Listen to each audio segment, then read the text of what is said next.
Ladies and gentlemen, a warm welcome to Shane Young in action at UFC 284 in Perth against Blake Bilder.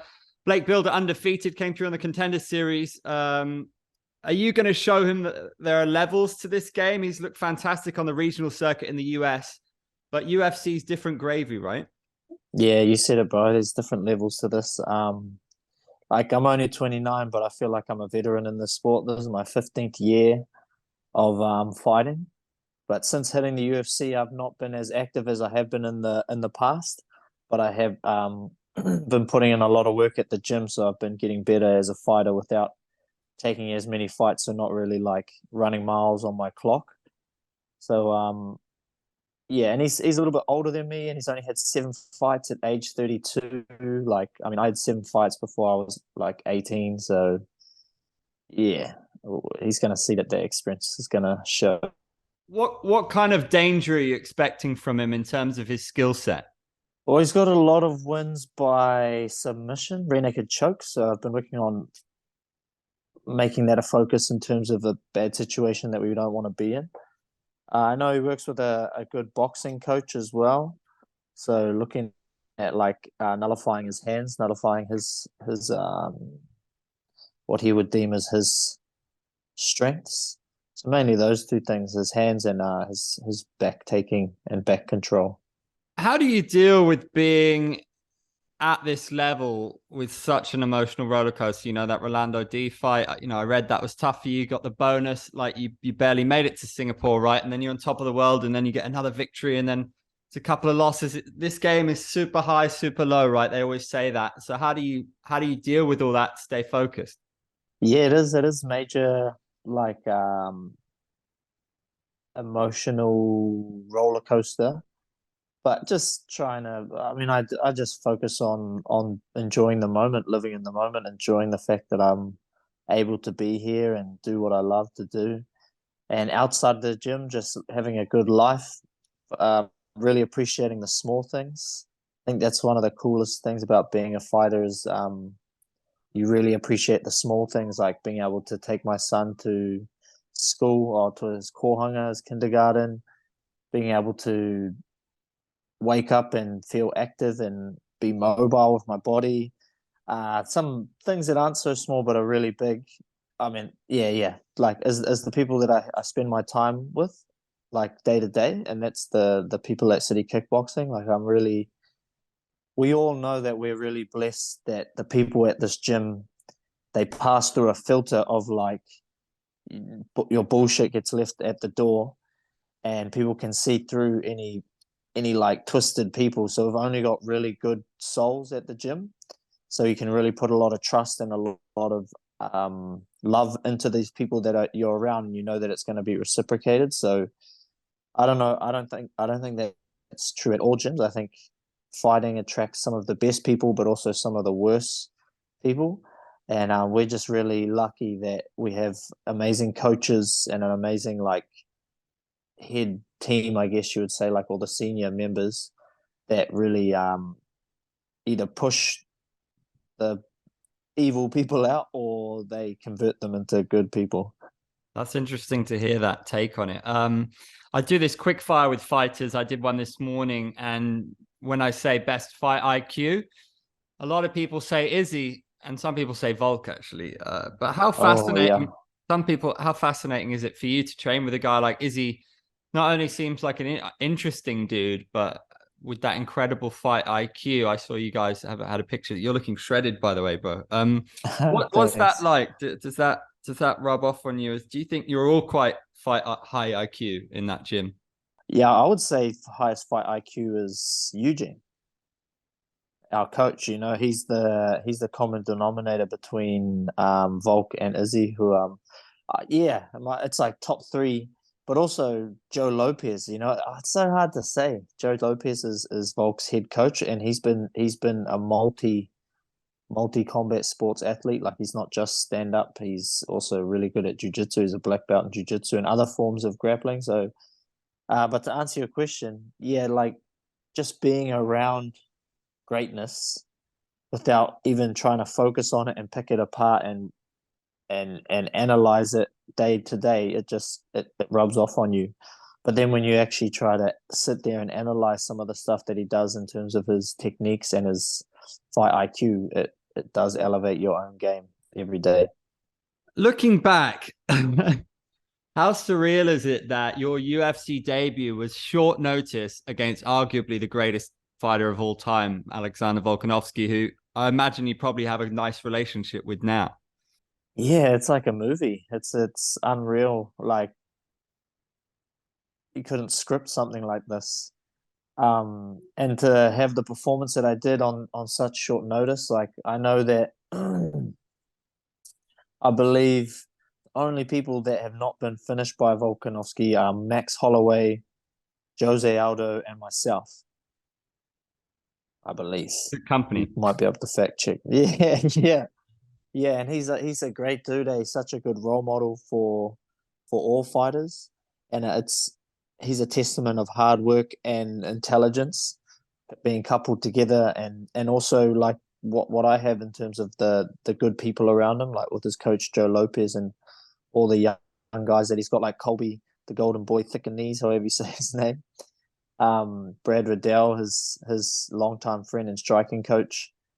So it's like the pieces of the puzzle for him have already been laid out, and they're there for me as well. So it's just a matter of time. Just keep working and enjoying the process, because that's the hard thing with the sport is sometimes it can chew you up and spit you out because it's hard to want to stay on the path when you have the highs and the lows. If it's not just all the highs, like even Izzy, he's just come off a knockout loss, and he's had a knockout loss in the past, and he's had a lot of bullshit, I would say, in the media in the past, but he stayed positive the whole time through.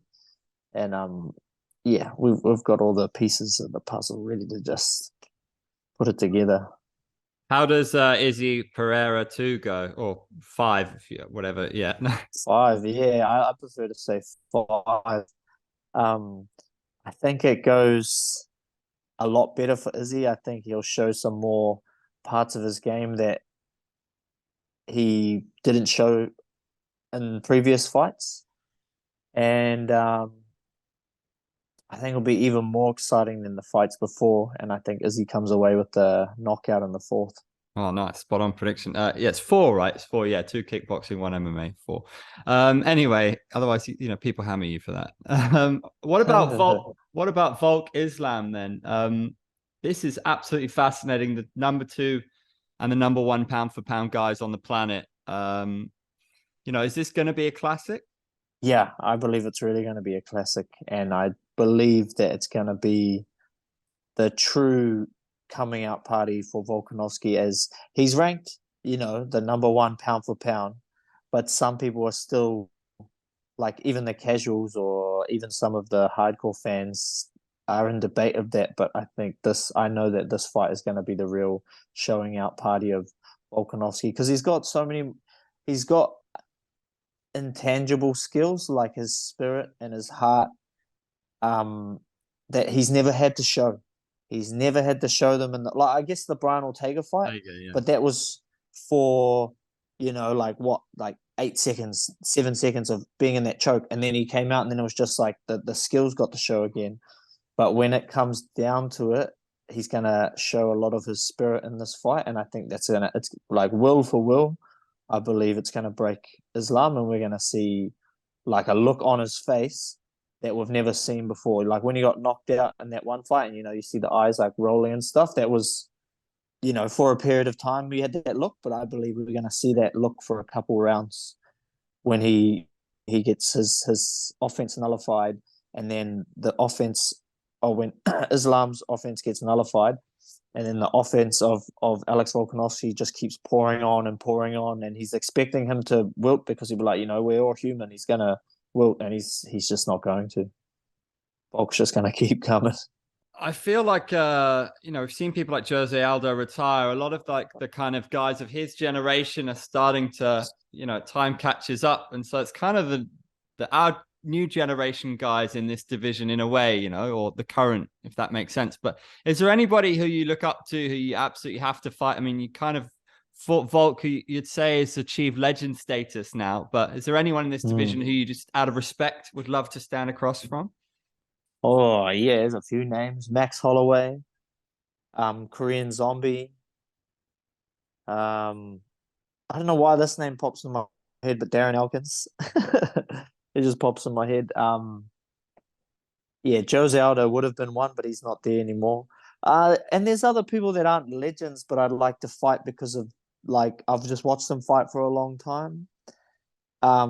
Like any of the guys from Team Alpha Male, like Andre Philly. Um, yeah, maybe like Yair Rodriguez. Yeah, like just guys that I've watched in terms of being always in the top tier featherweights and seem like they've been there for a long time. Like out of respect, I'd love to fight those guys in the future. A lot of fun ones in there. To wrap up, it'd be Mm. great if we could do a little quick fire on some of your UFC colleagues. So, who is the hardest hitter in the UFC, pound for pound? In the UFC, out of my mates, Anybody, uh, just anybody. oh, okay. I was gonna say Carlos Ulberg has the hardest kicks, and out that I've felt, Brad Riddell's got the hardest punches. Really Mm. nice. He fought Yi Long, right? Remember? Yeah. The monk and his that drops his hands. Yeah. Yeah. What about in the whole UFC, hardest hitter?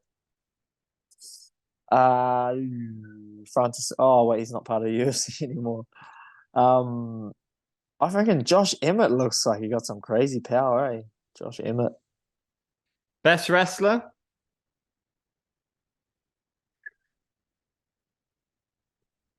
Ooh, I want to say Volker. Who's the funniest? Ooh, um, kind of Aljamain Sterling. Who's the best looking? Ooh, me. Nah. Best looking. Dang. I'm thinking about that way too much. I'll just say Izzy. Who's the most Nah, stylish? Carlos Ulberg. What am I saying? Take it back. It's Carlos Ulberg. Bloody hell. Fuck. Why'd I have to think about that? I think that's what Dan Hooker said as well. Yeah. Who's the most stylish, the best dressed?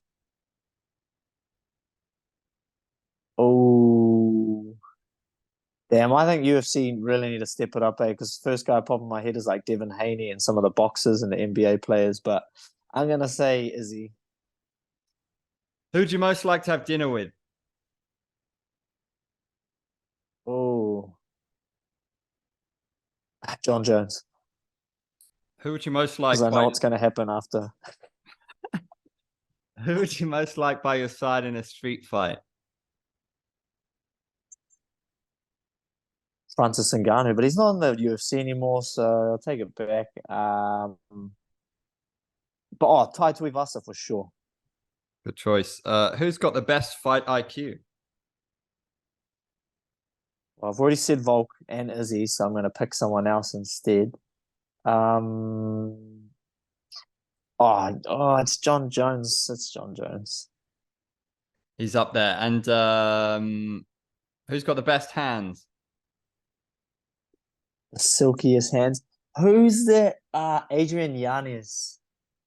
He's slick. Yeah, he's slick. Who's got the coolest tattoos?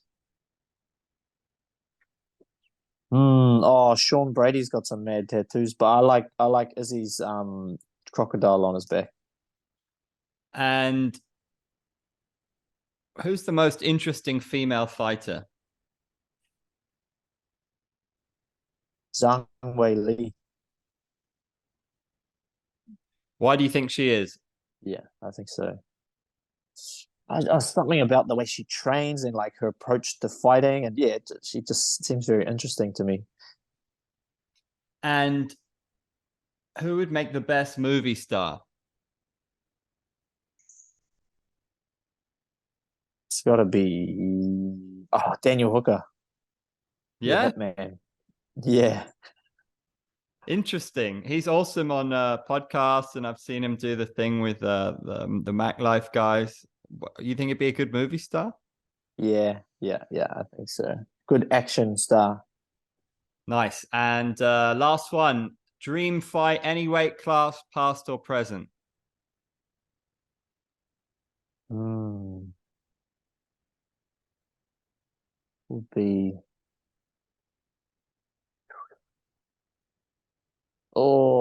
so many good ones.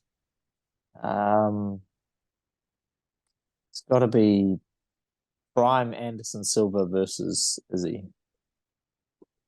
That would be an absolute banger. But what about Yeah. yourself? I meant for you. Who would you? Oh, for me, I'd want to fight Jose Aldo. Yeah, Very good choice. Mate, it's the been a goat. pleasure. Good luck. Thank you so much. Thank you, Andrew. Thanks for the call, bro.